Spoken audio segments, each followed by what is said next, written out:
آغا خلیفہ ثانی حضرت عمر ابن الخطاب عمر فاروق رضی اللہ عنہ کله چې زخمی شو د سر د خپل زوی عبدالله ابن عمر په غیږ کې پروت دی او بچی ته وایي ای زویه زما دا سر راواله په دې خاورو کې کېده ای بچیه کله زه وفات شم زما مخ په خاورو ککړ کا بابا دا ولې انسان چې وفات شي خلک له غسل ورکوي او خلک یې صفا کوي او ته وایې چې ما له مخ په خاورو ککړ کا ای عبدالله عمر صاحب ورته وایي عبدالله تا ته څه پته ده زه خو د رب العالمین دربار کې مې حاضري کېږي اسې نه چې ور مخامخ شم او ما ته ووایي چې عمر د ارس د یو طرف ته پرېږده زه جهنم ته نو الله خو صمد ذات ته الله نه څوک تپوس کولی شي دا مخ راله په خاورو ککړ کا چې د الله را باندې رحم راشي رحم او روایتو کې راځي چې کله په ځان پوه شو چې حالات مې نازکه دي خپل زوی ته وایي عبدالله ته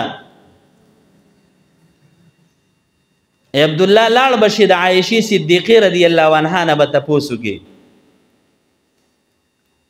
چې زه خپل بابا حضرت عمر را لیږلی یم رضی الله عنه او هغه وایي چې زما دا چاهت دی او زما خواهش دی چې زما قبرم زما د خپلو دوستانو زما د ملګرو یعنی د نبی کریم صلی الله علیه وسلم په خوا کې د ابوبکر صاحب په خوا کې جوړ شي په دغه حجره کې ما دپاره م ځای راکه نو عبدالله صاحب راغی دغه وخت کې حضرت عمر صاحب زخمی و خو ژوندی دی او زمونږ ډېره نږدې دوستانه وه او ملګرتیا م وه په یو سفر او حضر کې د یو بل نه نه یو جدا شوي نو اوس هم غواړو چې پس د مرګ هم زمونږ قبرونه یو ځای وي ورشه عایشې صدیقې رضی الله عنها نه تپوس وکړه نو عبدالله صاحب راغی دروازه یې وټکوله ام المؤمنین حضرت عایشه صدیقه رضی الله عنها راووته څوک یې وی عبدالله یم وی څه وی وی زه خپل بابا را ولیږلم او دا خواهش ظاهر کړی چې ما د پیغمبر علیه السلام په خوا کې زما قبر دی جوړ شي د عایشې صدیقې رضی الله عنها نه تپوس وکړه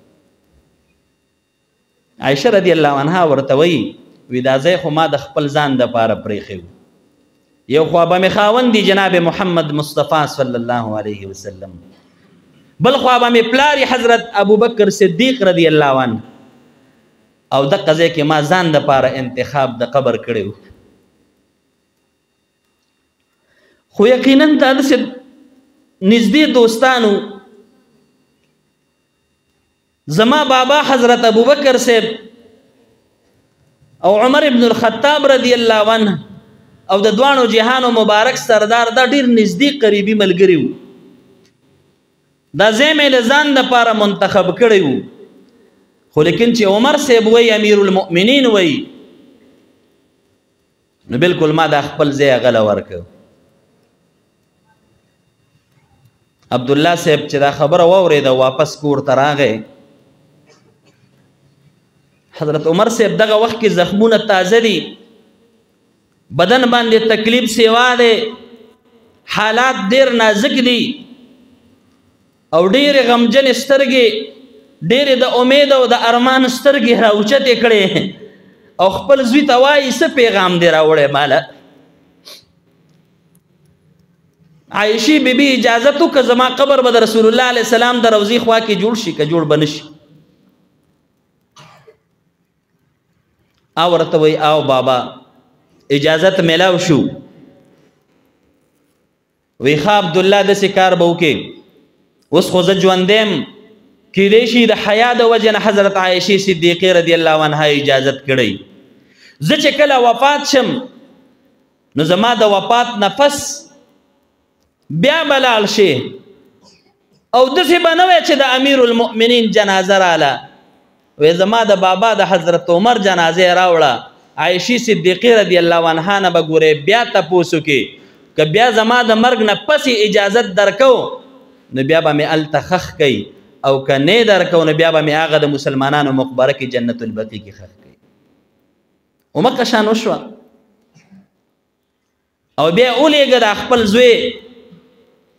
په حضرت حذیفه رضی الله عنه پسې چې ورشه هغه نه تپوس وکړه چې تاله پیغمبر علیه السلام د منافقینو نومونه درکړي دي چې زما د بابا نوم پکې شته که نشته او بیا حضرت عبدالله ته وایي عمر رضی الله عنه ای بچیا بیا به زما په جنازه کې حضرت حذیفه وګوره چې زما جنازې له راغلی دی که نه دی ما خو به په خپل ژوند باندې کتل چې کومه جنازه کې به حضرت حذیفه صاحب موجود نو ما به شرکت کو او تپوس به کو چې کوم ځای کې به حذیفه صاحب کومه جنازه کې نه نو هغه جنازه به د منافق و نو بیا به حضرت عمر صاحب نه راتوله دومره احتیاط ومقه شان وشله حضرت عمر ابن الخطاب رضی الله عنه امیر المؤمنین کله شهید شو عبدالله ابن عمر صاحب بیا راغی او دروازه وټکوله ام المؤمنین عائشی صدیقی رضی الله عنها ته وی زما د بابا جنازه راوړه او زما بابا وصیت کړی چې زما د مرګ نه پس به بیا تپوس کې اسنه زما په جون باندې د حیا د وجې نه هغې ماته اجازت کړی اوس مې بابا وفات شو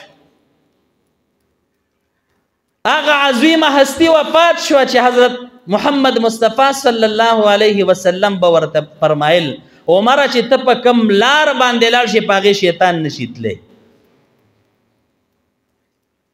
عمره که ما نه پس بل پیغمبر راتلی نو عمره ته به پیغمبر وې خو د نبوت دروازه بنده ده او څو ځایه د ده د رای موافق الله قرآن حکیم کې آیاتونه نازل کړي دي نو عایشه صدیقه رضی الله عنها ورته اجازت کوي وی دا داسې دوستانو چې یو حال کې هم د یو بل نه نه جدا کېدل ما مخکې نه اجازت کړی دی بالکل دی د هغوی مزار د هغوی روضه د هغوی قبر مبارک د خپلو یارانو د جناب محمد مصطفی صلی الله علیه وسلم او د ابوبکر صدیق رضی الله عنه په خوا کې تیار کړی شي هغه عظیمو هستو سره دومره غمو چې سفر د آخرت اوږد دی الله صمد ذات دی بے پروا دی د چا د مالدارۍ د چا د حسن د چا د نسب د چا د عهدې پروا نه ساتي هسې نه چې الله مې جهنم ته ولیږي